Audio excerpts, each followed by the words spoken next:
I know right now you're doing a work called That Damned Band. Could you please tell us a little bit about that comic? Well, This Damn Band is a... it's told to camera like a rock documentary or like The Office. And it deals with the biggest rock band of 1974, Mother Father, who are, they like to say in a very pretentious British way, we worship the devil. Only to discover, to their horror and surprise, that actually they worship the devil. It's a horror comedy like Ghostbusters. We all like to say The Exorcist meets Spinal Tap. And I really love circumstances where a group of people who are very good at one thing get blindsided by something that they do not know how to deal with. And it's especially delicious when they've been saying all along that they know absolutely how to deal with it. I'm sensing a theme now, because exactly what happened in London Falling. Now, when you, for the comic, now did you have a particular band that you had in mind when you're doing, or it looks like a combination of different bands? Absolutely, it's a satire of all sorts of different bands put together. It's 70s rock music all in all. Your character designs contain so many different people. I think I was very specific to make sure it wasn't one specific band, because I wanted people, a lot of folks say, oh, either I love that band or hate that band. So the love hate, it's more of a combination of the different character concepts, where it was that way allows all viewers to be able to really enjoy what the story is. Now, on that note, is there any band from the 70s that you guys are really huge fans of? Oh, yeah. Let's see, I'm a huge Rolling Stones fan. Hit and miss on Zepp. It's one of those things where maybe I've just heard too much of some of it, but there's all, I mean, early Ozzy, early Lemmy, all these things are just absolutely wonderful. New York Dolls and The Who, all of these guys are very much in the mix for this as well. I think our lead singer, who Tony's designed really well, is such a precise mix between Daltrey and Jagger and Robert Plant. Yep. We're dealing in archetypes, which is a lovely feeling. I have to say, I took a look at the comic before I got here, and I don't know what it was, but the way you drew the jeans, low enough, I was like, he's got it, he knows it. Yeah, well, that's exactly what I did, where I wanted that overt sexuality, where you got the belt buckle with the male symbol on there. The jeans are too tight. Yep. They're very snug, and he's very proud to show it. And it's also, you can tell he's compensating because he's got the lifted boots. But I was very conscientious about looking at what like a lot of the rock stars, especially the frontmen of that era, had, where they're really pushing what sexuality they could show. So I was very conscious, and they all had abs, so like that's true. Show them off.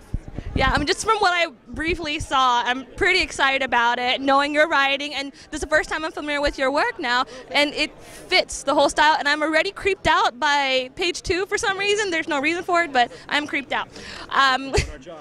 Yeah. What has been your major influence in your writing or in your artwork? Oh, writing? Major influence. My goodness, so many. In comics. That's why I delayed. In comics, I've always loved people like Grant Morrison. I love an awful lot of 70s comic writers, people like Steve Englehart, Steve Gerber especially. Gerber really is. If I could be a quarter of Gerber, I would be delighted. For me, I'm all over the place. You know? There. I'm all artistic. I mean, everything like classically trained art, up through, I mean, J.H. Williams, J.G. Jones, Jack Kirby, Will Eisner. It's the whole gamut. And that's if you look at my bookshelf, I love Otomo, Hegre. There's so many artists out there. I'm that horrible guy. It's like all of them. I should say, one of the things about this comic, what Tony's brought to it, it's told to camera as a rock documentary, so it's all meant to be on film. But certain sequences, like a drug trip in the first issue, obviously you can't film that with a camera, so the band have related that to an artist, a local artist who's drawn it, and in the case of the first issue, that's an artist from Japan, so Tony's drawn that in a manga style. And that was my idea for some crazy idea. I've never drawn manga before. I love manga, but I've never drawn it before. And so it's like, but it fits perfectly organically with what we need for the story. I haven't got to that. Similarly, when we moved to France, in issues 3 and 4, he goes all Tintin. Mm-hmm. Yeah, a little Winsor McKay in there, but it's because it fits a story. It's very organic within it. It's not just, I want to draw like this. It's it's necessary to help really allow the reader to really absorb into the story. And then, how did you guys partner up? Has it been a long time collaboration? Is it the first time you guys collaborated? Well, actually, I pitched this to Dark Horse, and they presented me with a number of different artists, and I love the look of Tony's work. So I was very lucky, because I love working on his scripts, where it's just so much fun, because it's not just the comedy with that, but he also has a great ability to really make you care about the characters as well, where you laugh, and then all of a sudden you get the sucker punch of a great emotional scene, where it's like some of my favorite pages of the book have been like these great emotional interactions between some of the characters that you wouldn't expect in a book like this. Now, were you familiar with his work before you started doing the artwork? Yes, I was. So I'm a bit of a Whovian, so therefore it's like, dude, I know that guy. Dude, this is awesome. So I'm like running around like Muppet arms flailing around and all that. So it was great. No, I did feel the same way when you came to Brave New World. So yes. Now, this is the second thing I've known about you, that you're focused in the occult. Is there a reason why you keep focusing around the occult? I just think it's interesting. There's something about the occult in the 70s that was in a different place in pop culture to where it is now. You can't imagine Marvel releasing a comic called Son of Satan now. Yeah. And it was so populist. Like Dennis Wheatley, who's a sort of 1920s pop boiler author, suddenly becomes really famous and bestsellering again. And this is even before The Exorcist was released. There's definitely something in the air in the 1970s about how it's suddenly fashionable to be into the occult, and that's very much part of the comic. Also, I mean, I don't, one doesn't actually believe in supernatural evil, but it's the big metaphor. It lets you really play with the life and death stuff.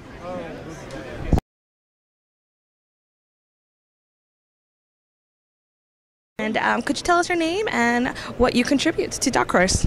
My name is Rod Espinoza, and I contribute 3 books, actually. I'm proud to say that.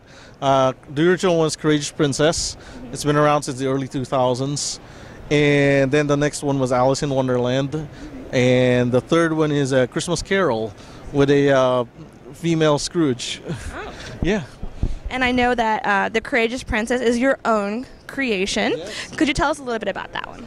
Well, The Courageous Princess is it's a fairy tale based princess, and she's not the fairest in the land. Let's just put that out as a first thing. And of course, being not the fairest in the land, things happen differently for you when you go to balls. When the dragon kidnaps you, nobody wants to rescue you, because you're not the fairest in the land. So she has to figure things out for herself, But luckily, her parents were like resourceful people. They're kind of middle class. Their castle's kind of small, Middle class. Yeah, kingdom. right. Yeah, they are and then her father gets assigned like the furthest kingdom of all, and then of course on the mother's side, he marries into a family of 3 sisters. The eldest is like all that, she is the fairest in the land, so even the mom's has a little inferiority complex, so it's fascinating. It's a great book. I'm actually kind of surprised that if she's not the fairest, how did she even get kidnapped by the dragon? Oh yeah, well at first it was like in the first book, I don't know if I'm revealing too much, but no, maybe not. Maybe not. I'm not revealing too much.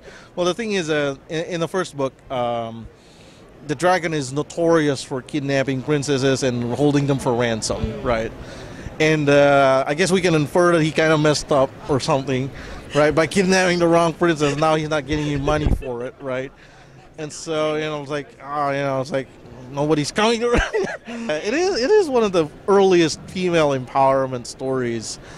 Before all the kick-ass princesses started coming out. You started it for the rest of them. Right, yeah, so it was like 1999.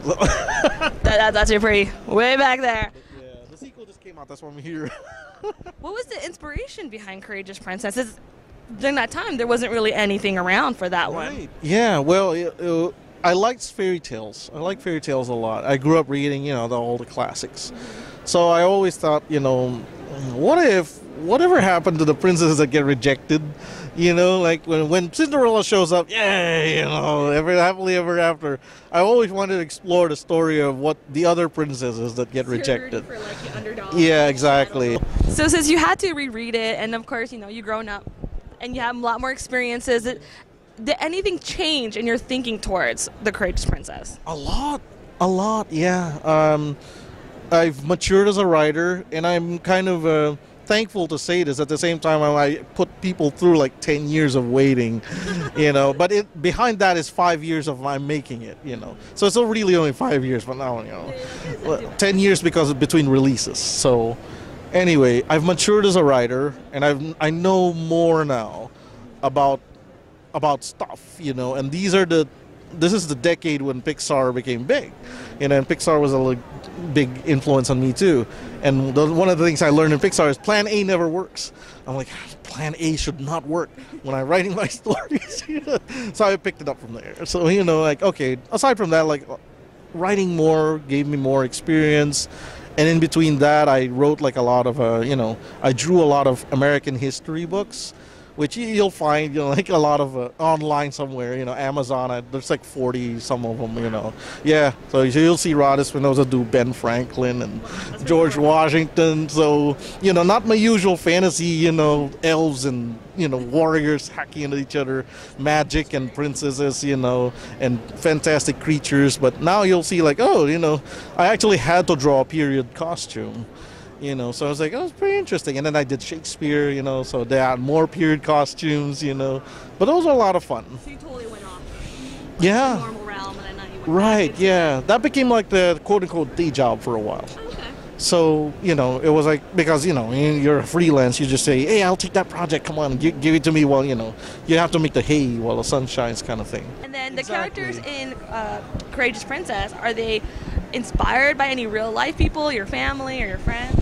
A lot of them are inspired by archetypes that I've seen in other animations.